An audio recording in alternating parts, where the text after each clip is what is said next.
Hello மக்களை, மாறன் வீரா செம இன்ட்ரெஸ்டிங்காக போயிட்டுருக்கு. இந்த வாரம் சண்டே எபிசோடு வேற இருக்க போகுது. இது வரைக்கும் விஜயோட ஆட்டம் தான் இருந்துட்டே இருந்த இப்போ திடீர்னு நம்ம வீராவோட உடம்புல கங்கான்னு ஒரு புது கேரக்டர் அறிமுகப்படுத்தியிருக்காங்க. நம்ம ராமச்சந்திர குடும்பத்தில் பிருந்தா கார்த்தியோட மேரேஜ் முடிஞ்ச உடனே அந்த குடும்பமே ரொம்ப சந்தோஷமா இருக்கும்போது கரெக்டாக விஜயும் வீட்டுக்கு எதிர்த்தாலே குடி வந்துடுறாங்க. அப்படியே ஒருத்தங்க இந்த வீட்டுக்கு ஆகாதது எதிரிலே குடியிருக்கு, இந்த வீட்டுக்கு ஒரு நல்லது நடக்கணும்னா நான் சொன்ன பரிகாரத்தை பண்ணுங்கன்னு சொல்லிட்டு ஒரு கோவிலில் சொல்கிறாங்க. அதை கேட்டுட்டு இருந்த வள்ளியம்மைக்கு பதட்டம் ஆயிடுது. எப்படியாவது அந்த கோவிலில் போய் பரிகாரத்தை பண்ணணும்னு நினைக்கிறாங்க. இதை கேட்ட மாறணும், என்னத்தை எப்போவுமே பரிகாரம் பண்ணிகிட்டே இருக்குது, நீ வேற இதெல்லாம் பெருசாக எடுக்காதுன்னு சொல்லவும் வள்ளியம்மை மனசு கேட்காம கண்டிப்பாக அந்த கோவிலில் போய் பரிகாரம் பண்ணணும், அந்த ஊருக்கே போவோம்னு சொல்லிட்டு கிளம்புறாங்க. இன்னொரு பக்கம் அந்த ஊரில் போனோடனே வீராக்கு ஒரு சம்பவம் நடக்குது. அந்த சம்பவத்தில் இருந்து நம்ம மாறன் வீராவை எப்படி காப்பாற்றுறாங்க. வீடியோக்குள்ளே போகிறதுக்கு முன்னாடி யாரெல்லாம் நம்ம சேனலுக்கு சப்ஸ்கிரைப் பண்ணலையோ அவங்க சப்ஸ்கிரைப் பண்ணிடுங்க. அப்படியே பக்கத்தில் இருக்க பெல் ஐக்கானே கிளிக் பண்ணுங்கள். அப்போ தான் நான் போடுற வீடியோலாம் உங்களுக்கு நோட்டிஃபிகேஷனாக வரும். வள்ளியம்மையும் பயங்கர டென்ஷன் ஆயிடுறாங்க. என்னடா இவங்க இந்த மாதிரி சொல்லிட்டு போயிருக்காங்களே, அப்போ நம்ம குடும்பம் நல்லபடியாக இருக்கணும்னா கண்டிப்பாக அந்த கோவிலில் போய் பரிகாரம் பண்ணணும்னு சொல்லிடுறாங்க. அதை கேட்டுட்டு இருந்த மாறணும், எதுக்கத்தை நீங்கள் பயந்துட்டே இருக்கீங்க, நம்ம குடும்பத்துக்கு எப்போவுமே எதுவுமே நடக்காது அப்படின்னு சொல்லவும் வள்ளியம்மையும் இன்னும் இந்த குடும்பத்துக்கு என்ன பிரச்சனை எல்லாம் வரப்போகுதுன்னு தெரியல, அந்த விஜய் வேற நம்ம வீட்டுக்கு எதிர்த்தாலே குடி வந்துட்டா ஏதாவது பிரச்சனை நடந்துருமோன்னு சொல்லிட்டு எனக்கு பயமாகவே இருக்கு, அதனால அந்த ஊருக்கே போகலாம் அப்படின்னு சொல்லவும் அது கேட்டுட்டு இருந்த மாறணும், நீ என்ன சொன்னாலும் கேட்க மாட்டேலத்த, சரி உன் ஆசைப்படியே செய்திடலாம் அப்படின்னு சொல்லிடுறாங்க.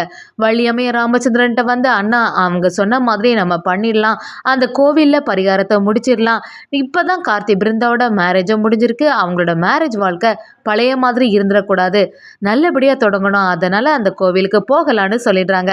அதை கேட்டுட்டு இருந்த ராமச்சந்திரனும் சரி எல்லாம் உன் விருப்பப்படியே நடக்கட்டும் வள்ளி அப்படின்னு சொல்லவும் எல்லாருமே அந்த கோவிலுக்கு கிளம்புற மாதிரி இருக்கு. நம்ம பிருந்தாவும் கார்த்திட்ட வந்து, நான் இந்த மேரேஜ் நல்லபடியாக நடக்குமான்னு சொல்லிட்டு ரொம்பவே பயந்துட்டு இருந்தேன், நல்ல விளையாட்டு நம்ம மாறன் மாமா வீராக்கா இருந்தனால தான் இந்த மேரேஜே நல்லபடியாக இருந்துச்சு அப்படின்னு சொல்லவும் கார்த்தியும் பிருந்தா கிட்ட நீ சொல்றது எல்லாமே சரிதான், நம்ம வாழ்க்கைக்காக மாறனும் வீராவும் ரொம்பவே கஷ்டப்பட்டிருக்காங்க அப்படின்னு சொல்லிட்டு இருக்காங்க. ஒரு விளையாட்டு எல்லாரும் கிளம்பும் போது எதிர்த்தாலேருந்து விஜய் அவங்க அம்மாவும் யோசிக்கிறாங்க, இவங்க எங்கடா புதுசா போறாங்க, எல்லாருமே ஏதோ ஒரு இடத்துக்கு போற மாதிரி இருக்கே, எங்க போறாங்களா இருக்கோ அப்படின்னு சொல்லிட்டு குழம்பி போயிடுறாங்க. எங்க போனாலும் அவங்க நிம்மதியாவே இருக்கக்கூடாது, ஏதாவது ஒரு வேலையை காட்டணும் அப்படின்னு விஜயும் யோசிக்கிறாங்க. இன்னொரு சைடு வீரா மாறன் குடும்பம் எல்லாருமே சேர்ந்த மாதிரி அந்த கோவிலுக்கு போயிட்டு இருக்காங்க. இன்னொரு பக்கம் பார்த்தீங்கன்னா அந்த ஊர்ல ஒரு மரத்தை காட்டுறாங்க. அந்த மரத்துல ஒரு ஆணியும் இருக்குது. அப்படியே அந்த இருட்டான ஏரியால அந்த மரத்தை அப்படியே அசைஞ்சிருக்க மாதிரி இருக்கு, பெரிய மரமா இருக்கு, சின்னதாகுது, அப்படி மாத்தி மாத்தி காட்டுற மாதிரி இருக்கு. அந்த மரத்தை பார்க்கும்போதே ஒரு த்ரில்லிங் மூவி பார்த்த மாதிரி இருந்துச்சு. அந்த மரத்துல ஒரு ஆணியும் இருக்குது. அதுல என்னடானா அந்த ஆணி கிட்ட இருந்து இந்த ஆணியை மட்டும் யாராவது எடுத்துட்டாங்கன்னா ரொம்பவே சந்தோஷம், அதுக்கடுத்து நான் நினைச்ச மாதிரியே அந்த குடும்பத்தை பழி வாங்கிடலாம், எப்படி இருந்தாலும் என்னை இப்படி பண்ணவங்கள நான் சும்மாவே விட மாட்டேன், அதுக்காக தான் நான் காத்திருக்கேன், எப்படி நான் வெளியில வர வேண்டாம் அப்படிங்கிற மாதிரி ஒரு சவுண்டு கேட்குது. அது கங்காங்கிற ஒரு புது கேரக்டராக இருக்குது. இதெல்லாம் தெரியாம நம்ம மாறன் வீரா குடும்பம் எல்லாம் அந்த ஊருக்கே வராங்க. அப்படி வந்துட்டு இருக்கும்போது கரெக்டா அவங்க காரும் அந்த மரத்துக்கு பக்கத்துலேயே நிக்குது. காருக்கு என்னாச்சு அப்படின்னு சொல்லிட்டு நம்ம மாறனும் வீராவும் யோசிக்கிறாங்க. வள்ளியம்மையும் ராமச்சந்திரன் கிட்ட வந்து ரொம்பவே பதட்டம் ஆயிடுறாங்க. என்னன்னா திடீர்னு காருக்கு இப்படி ஆயிட்டே, நம்ம எப்படி கரெக்டான டைம்ல அந்த ஊருக்குள்ள போகுது, ரொம்ப இருட்டா வேற இருக்கு, இப்ப என்ன பண்றதுனே புரியல, இந்த இருட்டு நேரத்துல யாரு தான் இந்த காரை சரியாக்க வருவாங்க, காலையில விடிஞ்ச அப்புறம் தான் எல்லாமே நடக்கும் போல அப்படின்னு சொல்லிட்டு நம்ம வள்ளியம்மா ராமச்சந்திரன் எல்லாம் குழம்பி போயிடுறாங்க. பிருந்தா கார்த்தி இதை பற்றியெல்லாம் யோசிச்சுட்டே இருக்காங்க. நம்ம மாறனும் வீராவும் சரி பக்கத்தில் யாராவது மெக்கானிக் இருப்பாங்களா, எப்படியாவது காரை சரியாக்கலாமா அப்படின்னு யோசிச்சுட்டே இருக்காங்க. வீராவும் ஒரு இடத்துக்கு போகிறாங்க. வீரா அப்படியே அந்த மரத்துக்கு பக்கத்துலேயே போயிடுறாங்க. அந்த மரத்துலேயும் ஒரு மைண்ட் வாய்ஸ் வந்துட்டு இருக்கு, வா பக்கத்தில் வா, உன்னால தான் இந்த குடும்பத்தை நான் பழி வாங்க போகிறேன் அப்படின்னு சொல்லவும் வீராக்கு எதுவுமே புரியலை, பக்கத்தில் போயிடுறாங்க. அப்படியே அந்த மரத்தில் உள்ள ஆணியை டச் பண்ணுறாங்க. அந்த ஆணி அப்படியே கீழே விழுந்துடுது. அப்படியே நம்ம வீராக்குள்ள ஒரு புது கேரக்டர் கங்கா நுழையுது. இன்னொரு சைடு பார்த்தீங்கன்னா நம்ம மாறனுக்கு இது எதுவுமே தெரிய மாட்டேங்குது. அப்படி கொஞ்ச நேரத்தில் காரம் சரி ஆயிடுது. மாறன் வீரா குடும்பம் எல்லாருமே சேர்ந்த மாதிரி ஊருக்குள்ளே போகிறதுக்கு போகிறாங்க. அடுத்த நாள் பார்த்தீங்கன்னா அந்த சொந்தக்காரங்களும் நம்ம வள்ளியம்மைகிட்ட வந்து, அப்போவே வந்துட்டேன்னு சொன்னீங்க, இவ்வளோ நேரம் ஆகியும் ஏன் வரலன்னு நாங்கள் யோசிச்சுட்டே இருந்தோம், என்னாச்சு அப்படின்னு விசாரிக்கிறாங்க. அதுக்கு அவங்களும் நாங்கள் வரும்போது கார் ரிப்பேர் ஆகிட்டு அதனால தான் இவ்வளோ நேரம் ஆகிட்டு அப்படின்னு சொல்லுறாங்க. இன்னொரு சைடு சரி வாங்க வீட்டில் ஒரு விசேஷமும் இருக்குது, அதனால எல்லாரும் வந்து சாப்பிடுங்க அப்படின்னு சொல்லவும் எல்லாருமே விருந்துக்கு ரெடி ஆகுறாங்க. அப்படியே சாப்பிட்டுட்டு இருக்கும்போது நம்ம மாறன்கிட்ட எல்லாரும் கேட்குறாங்க, எதுக்காக இந்த ஊருக்கு வந்துறீங்க அப்படின்னு விசாரிக்கவும் மாறனும் இங்கே ஒரு கோவில் இருக்குல்ல, அந்த கோவிலில் பரிகாரம் பண்ணுறதுக்காண்டி தான் வந்தோம் அப்படின்னு சொல்லவும் அவங்க சொந்தக்காரங்களும் என்ன பேசுறீங்க, கோவிலே இல்லாத ஊரில் எப்படி பரிகாரம் பண்ண முடியும் அப்படின்னு சொல்லிடுறாங்க. அதை கேட்டோன்னே மாறன் அப்படியே ஷாக் ஆயிடுறாங்க. என்ன சொல்கிறீங்க, கோவில் இல்லையா, இங்கே கோவில் இருக்குன்னு சொல்லிட்டு தானே நாங்கள் வந்தோம் அப்படின்னு சொல்லவும் நம்ம வீராவோட ஃபேஸே மாறிடுது. அப்படியே யோசிக்க ஆரம்பிக்கிறாங்க, இது என்ன இவங்க எல்லாத்தையும் போட்டு கொடுத்துருவாங்க போல், எப்படியாவது இந்த குடும்பத்தை பழி வாங்கலான்னு சொல்லிட்டு வந்தால் எல்லாமே மாறிடும் போல் அப்படின்னு நினைக்கிறாங்க.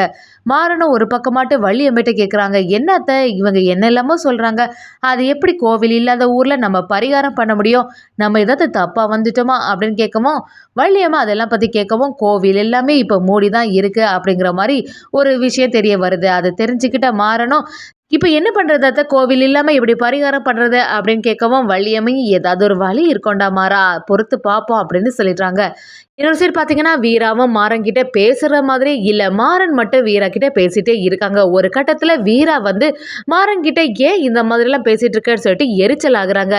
மாறனுக்கு ஒன்றுமே புரியலை, என்னாச்சு வீராக்கு, வீரா ரொம்பவே வித்தியாசமாகவே இருக்காளே, எப்போவுமே வீரா இப்படி இருந்தது இல்லையே, அவள்கிட்ட நிறைய மாற்றம் தெரியுது, என்னவா இருக்கோன்னு யோசிச்சுட்டே இருக்காங்க. என்னதான் யோசிச்சாலும் அவங்களுக்கு புரியவே மாட்டேங்குது. கங்காவா இருக்கிற வீராவை எப்படியாவது அந்த குடும்பத்தில் உள்ள ஒரு ஆளை பழி வாங்கணும்னு சொல்லிட்டு அவங்க பின்னாடியே போயிட்டு இருக்காங்க. உன்னாலதான் என்னோட வாழ்க்கை இப்படி ஆயிடுச்சு, இப்படி இருக்கும்போது நீ மட்டும் எப்படி சந்தோஷமா இருக்கலாம், கண்டிப்பா உன்னை பழி வாங்குவேன், உன்னை எல்லாம் நிம்மதியாவே இருக்க விட மாட்டேன் அப்படிங்கிற மாதிரி யோசிச்சுட்டே இருக்காங்க. அப்படி அந்த ஆளுக்கு பின்னாடி நின்றுட்டே இருக்காங்க. நம்ம மாறனும் அதை கவனிச்சுட்டு என்ன வீரா அப்படின்னு சத்தம் போடவும் கொஞ்ச நேரத்துல நார்மல் ஆயிடுறாங்க. வீராவும் மாறன்கிட்ட வந்து எனக்கு என்ன ஆச்சுன்னே புரிய மாட்டேங்குது மாறா, கொஞ்ச நாளாவே எனக்கு சரியே இல்லை, திடீர்னு கோபம் வருது, நான் இருக்கிற மாதிரியே தெரியல, எனக்கு கொஞ்ச நேரத்துல மயக்கம் வர மாதிரி இருக்கு அப்படிங்கிற எல்லா விஷயத்தையும் சொல்லவும் மாறனும் யோசிக்க ஆரம்பிக்கிறாங்க. வீராவோட உடம்புல ஏதாவது பிரச்சனை இருக்குமா அப்படின்னு நினைக்கிறாங்க. ஆனா இதை பத்தி எதுவுமே வள்ளியம்மா ராமச்சந்திரன் குடும்பத்துக்கு எதுவுமே தெரியக்கூடாது. அவங்க ஏற்கனவே இப்பதான் கொஞ்சம் பிரச்சனையிலேருந்து சரியாகி வராங்க. இப்போ மட்டும் இது தெரிஞ்சதுன்னா ரொம்பவே வருத்தப்படுவாங்கன்னு நினைக்கிறாங்க. இன்னொரு சைடு பார்த்தீங்கன்னா ஒரு கட்டத்தில் வீரா கிட்ட நம்ம மாறன் பேசிட்டு இருக்கும்போது வீரா அப்படியே மாறனோட கழுத்தையே பிடிச்சிடுறாங்க. அப்படி மாறன் அவங்கள்ட்ட இருந்து தப்பிக்கலான்னு பார்த்தாலும் முடிய மாட்டேங்குது. ஒரு கட்டத்தில் வீரான்னு சத்தம் போடவும் விட்டுறாங்க.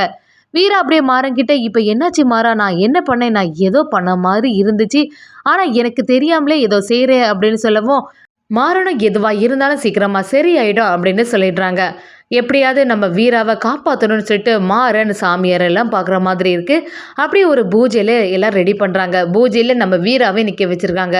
எப்படியாவது வீராவை இந்த பிரச்சனையிலேருந்து காப்பாற்றணும், அதே மாதிரி எதனால் இந்த மாதிரி ஆச்சு அப்படிங்கிற விஷயத்தை எல்லாமே தெரிஞ்சுக்கணும்னு சொல்லிட்டு நம்ம மாறனும் இந்த சாமியாரெல்லாம் வர வைக்கிறாங்க. அதே சமயத்தில் நம்ம வீராவை மாறன் இந்த சுச்சுவேஷன்லேருந்து காப்பாற்றிடுவாங்கன்னே சொல்லலாம்.